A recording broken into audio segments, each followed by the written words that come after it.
So, Ruth, if you can please introduce yourself. My name is Ruth Domber. I'm the owner of 1010 Optics. Thank you.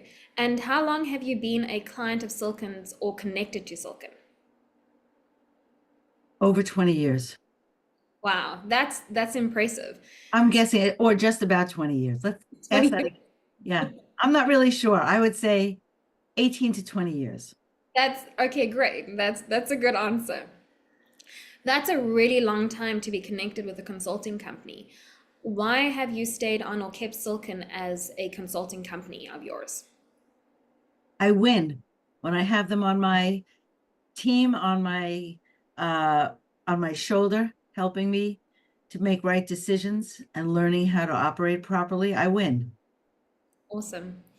And when you started out with Silkin, what was your practice environment like and what was your practice like? Can you paint a bit of a picture for me?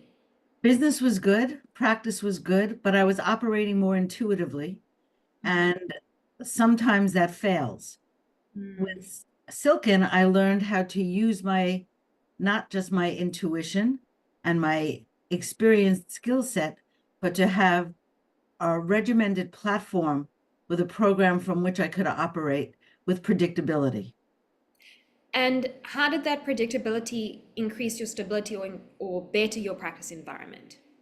We started making more money. My staff turnover pretty much evaporated. Our patient retention increased, and all internal systems worked much better. I That is, also was able to uh, create more autonomy for myself because I didn't have to do everybody else's work. that's nice. That's really great. And as you said, you didn't have to do everyone else's work. Did you also get training and invest in training for yourself and your staff? The most important thing was to train my staff along with myself, although we took separate courses. I took management courses and ownership courses, and they took employee courses.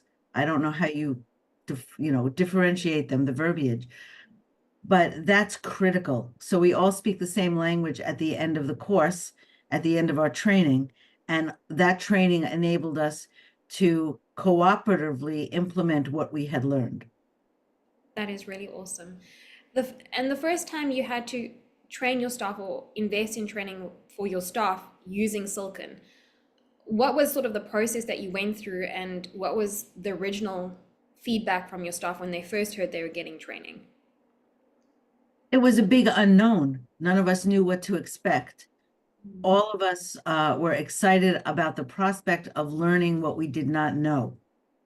Good.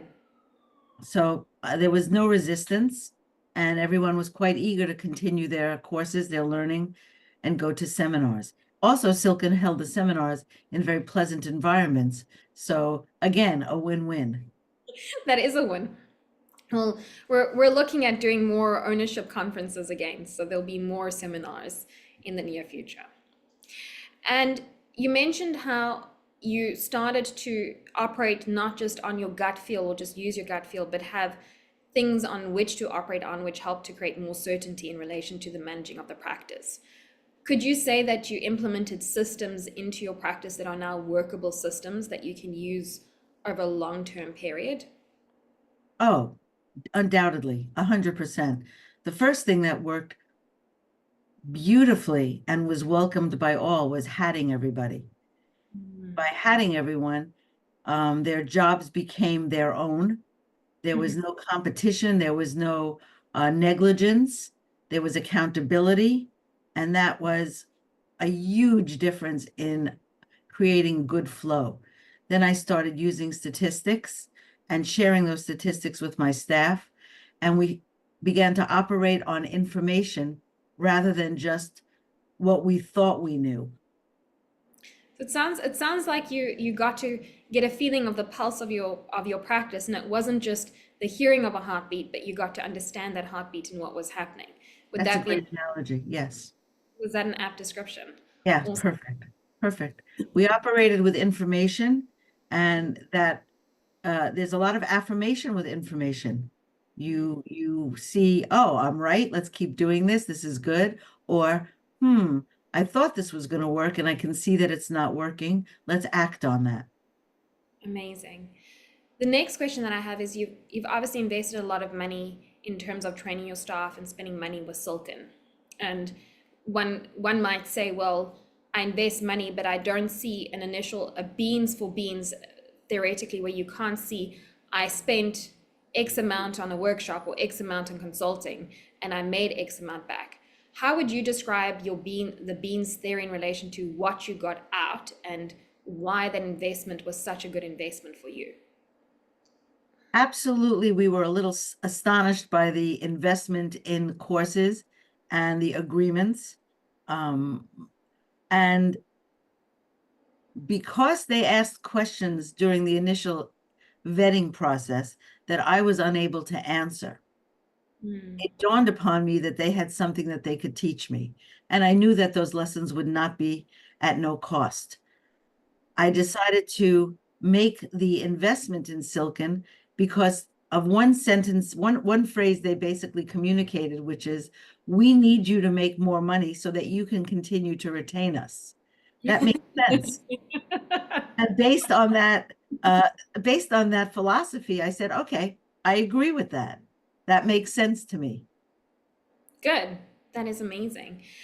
And you've done different types of training. You've done training that has helped you as an owner. You've done training that has helped you as an executive. You've done training that has helped you in relation to sales or marketing and finances. Yeah. It might be that someone could say, I'm already an expert in one of those areas. What advice would you give to that person who says, I'm already good at this? Why should I get further training? Or why should I invest in more training in an area that I feel that I'm already great at? You're using yourself as a measure and a yardstick. Once you start doing that, you limit your ability to grow. So if I think I'm good at something, I'm only looking in the mirror. You'll keep seeing the same thing if you keep looking in the mirror. Because Silkin was able to give us results with our learning in one area, it would naturally make sense to presume that any other area in which I learned with them, I would get results. That is a very true and a great analogy. Thank you. In relation to giving advices to other practice owners or business owners, what advice would you give to them on expansion, growth, and improving their practice based on your years of experience and knowledge? What I learned when I went to Silkin initially upon the intake was that, and speaking to other members who were Silkin clients, we all have different goals. One of the wonderful benefits of working with Silkin was understanding that my goals might be different than anyone else's in the industry. And Silkin was able to create a platform and a program for me personally so that I could achieve what my goals were. That is amazing. And in following the program, was the program a lot of work? It was wonderful work. It's stimulating and exciting to learn something new, to apply that new knowledge, and to see results. I can think of nothing more exciting than to get results with new information. Amazing. Thank you. Is there anything else you'd like to add before we finish off?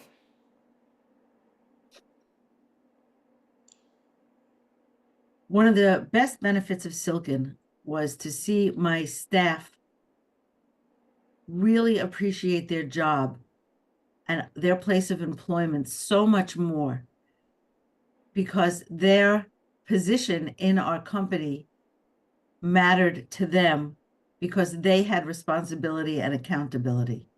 And that was tremendous. That's amazing. How did you create that? With discipline and hatting and accountability. And I'll tell you one short story about Silkin that was really, there were two. One in particular was when we started taking the personality profile tests to determine strengths and weaknesses. And it is a matter of strengths and weaknesses. We had to determine who was going to be the manager. And I had an employee of mine who had been with me for a very long time. I call him more or less my wingman because he was with me for a long time and knew everything. And I had a newer employee who had only been with us for a few years, and she was really wonderful at what she did, but always kept her skill set and her abilities muted so as not to step on anyone's toes. And when I told my consultant, Scott Bernard, that we were going to designate this first mentioned employee, the longtime one, as our manager, he said to me, after the test results, I can tell you very clearly he does not want that position. Offer it to the other one. We'll tactfully teach you right now how to not hurt the first one's feelings, but he doesn't want that position. And I was astounded because I thought he'd been with me for so long, he would certainly want it. But Scott was right, Silkin was right, that when I offered him the position, allowing him a door not to accept with grace and without any embarrassment, he took that door immediately. And the other new employee who tested as the person who should be our manager, when I offered it to her, she rose to the occasion like a bird with wings. And that was a big surprise to me. And it was a decision I would never have made without the training and the testing from Silkin. That is such a great story. I love it. And how long was she your manager for? She still is. She's been going on almost 20 years as a manager, and she guards and holds her position with much esteem and is respected by all. She That is took courses from Silkin that she absolutely loved. that is fantastic. I love that story. It's a great one. And I love the outcome and that she is still your manager. So it shows that Yeah. going based on that advice was a good thing to do and following it. And then I'm assuming when you originally started training her, that training made her more certain in her ability to be a manager. Would that be a correct She thing? refers to her training all the time, both in how it extended professionally, but more so even to her personal life. It was a tremendous tool that she used to improve both parts of her life, her professional and her personal. As do all my employees. An arc triangle that applies to everything in your whole life. That's very true. There's a lot of truth to that, and it's These great. simple applications expanded your ability to function in the world and to function professionally. Tremendous. To me, Silkin's a no-brainer. Just do it. Invest the money, train your staff, train yourself, learn skills that will make all systems flow better. And these applications have results. It's not just, I feel good that I did this. There are black and white results that you can say, I gained from this. That is that is amazing, Ruth. Your story is an amazing story, but it also is hopefully inspiring for others because it really, as you said, it's important. You trained your staff, you invested in yourself, you invested in your staff, and that helped to create the change from a practice that was doing well to a practice that's booming and financially stable over the long term. Yeah, it was right away we saw, teach me something that I don't know, and if I benefit from it, I will keep learning. Amazing. Well, then that is all that we have. Well, those are all my questions for today. Thank you for your time, and it was lovely seeing you. Lovely seeing you too, Lauren. Thank you.